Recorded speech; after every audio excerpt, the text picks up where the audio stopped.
नमस्ते। एक सवाल अक्सर मन में आता है कि अगर ईरान इतना ही खराब है तो दुनिया के 190 से ज्यादा देशों में से सिर्फ इजराइल ही खुलकर अमेरिका का साथ क्यों देता है। कहीं ऐसा तो नहीं कि इस पूरी कहानी में कोई ऐसा पेच है जो हमसे छिपाया जा रहा है। तो चलिए आज इस बात को समझने की कोशिश करते हैं एक छोटी सी कहानी से।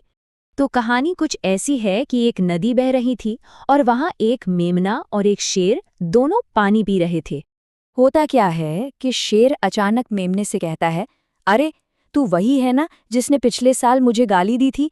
बेचारा मेमना कहता है, साहब मैं तो अभी पैदा ही कुछ महीने पहले हुआ हूँ। शेर कहता है, अच्छा तो तेरे बाप ने दी होगी। फिर वो कहता है, और देख तूने मेरा पानी भी गंदा कर दिया।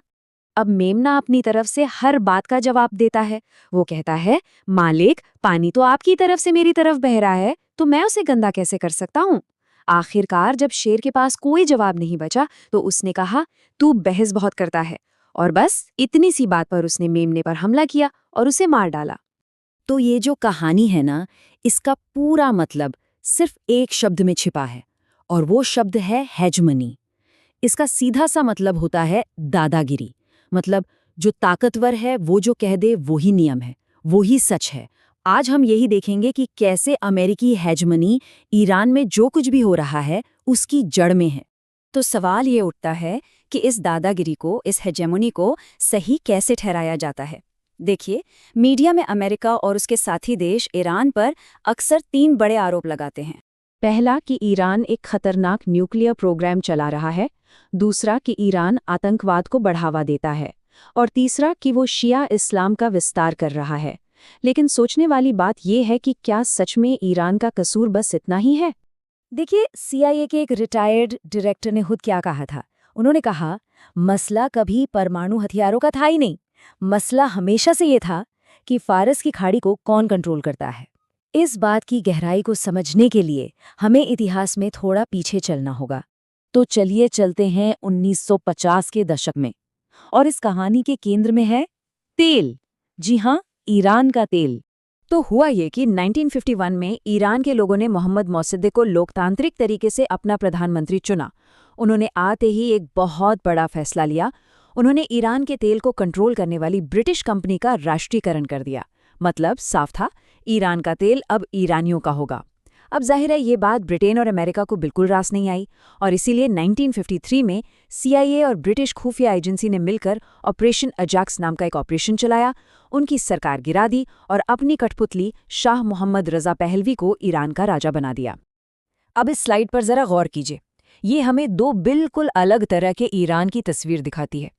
एक तरफ थे मुसद्दिक, जिन्हें लोगों ने चुना था और जो चाहते थे कि ईरान का पैसा ईरानियों के काम आए, और दूसरी तरफ थे शाह, जिन्हें विदेशी ताकतों ने बिठाया था ताकि वो ईरान का मुनाफा अमेरिका और ब्रिटेन को देते रहें।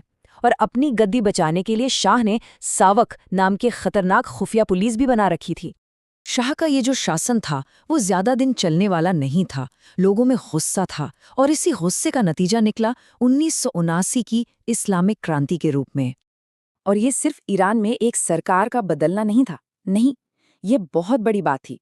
1979 की ये जो क्रांति थी ना, ये दूसरे विश्व युद्ध के बाद जो अमेरिका का बनाया हुआ वर्ल्ड ऑर्डर था, जिसे पैक्स अमेरिकाना कहते हैं, उसके लिए पहली सीधी और सिस्टमैटिक चुनौती थी।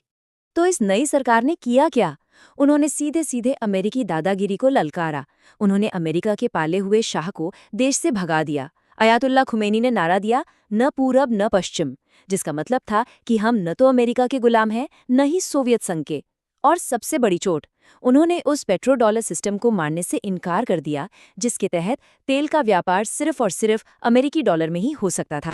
तो होता क्या है, जब कोई दादा को चुनौती देता है तो दादा के पास जवाब देने के 2 तरीके होते हैं। पहला तरीका है रिजीम चेंज, मतलब रातों रात तख्ता पलट कर दो। इसे आप एक तरह की क्विक डेथ कह सकते हैं, जैसा 1953 में किया गया था। और दूसरा तरीका है प्रतिबंध लगाना, यानी सैंक्शंस। ये एक स्लो डेथ की तरह है, धीरे धीरे किसी देश की इकोनॉमी का गला घोट देना। और ईरान ने इन दोनों का सामना किया है।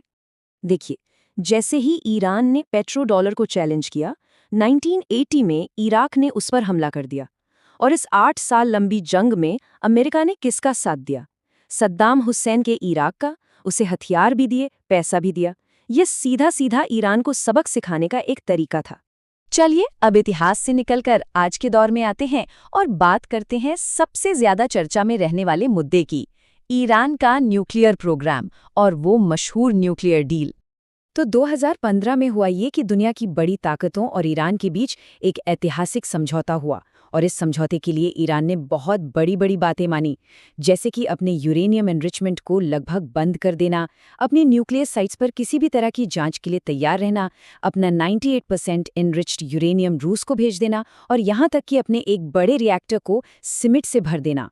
और ऐसा नहीं कि ईरान सिर्फ वादे कर रहा था। जो यूएन की न्यूक्लियर एजेंसी है IAEA, उसने एक बार नहीं, 2 बार नहीं, 15 से भी ज्यादा बार ये कन्फर्म किया कि ईरान समझौते की हर एक शर्त को पूरी तरह से मान रहा है। सब कुछ ठीक चल रहा था, है ना? लेकिन फिर 2018 में अमेरिका ने अचानक एक तरफा फैसला लेते हुए खुद को इस डील से बाहर कर लिया और ईरान पर पहले से भी कहीं ज्यादा भयानक प्रतिबंध लगा दिए। ये तो बिल्कुल वही शेर वाली बात हो गई, तू बहस बहुत करता है। तो अब जरा इस टेबल को देखिए, ये हमें बताती हैं कि क्या ये दुनिया सच में नियमों पर चलती है। एक तरफ ईरान है जो परमाणु अप्रसार संधि यानी NPT का मेंबर है, इंस्पेक्शन भी होने देता है, और जिसके पास कोई न्यूक्लियर हथियार नहीं है, उस पर लगे हैं प्रतिबंध। और दूसरी तरफ है इजराइल और भारत जो NPT के मेंबर नहीं है, जिनके पास न्यूक्लियर हथियार हैं लेकिन उन पर कोई प्रतिबंध नहीं। तो सवाल क्या उठता है कि क्या ये नियम सबके लिए बराबर हैं या सिर्फ उन पर लागू होते हैं जो दादा की बात नहीं सुनते? ये सब कुछ हमें एक बहुत ही ज़रूरी सवाल पर लाकर खड़ा कर देता है कि जो कुछ हमें दिखाया जा रहा है, क्या वही पूरी कहानी है? देखिए, अंतर्राष्ट्रीय राजनीति में अक्सर जो असल में हो रहा है और जो हमें दिखाया जा रहा है, उसके बीच एक बहुत बड़ा फासला होता है, और शायद असली कहानी हमेशा सतह के नीचे ही छिपी होती है।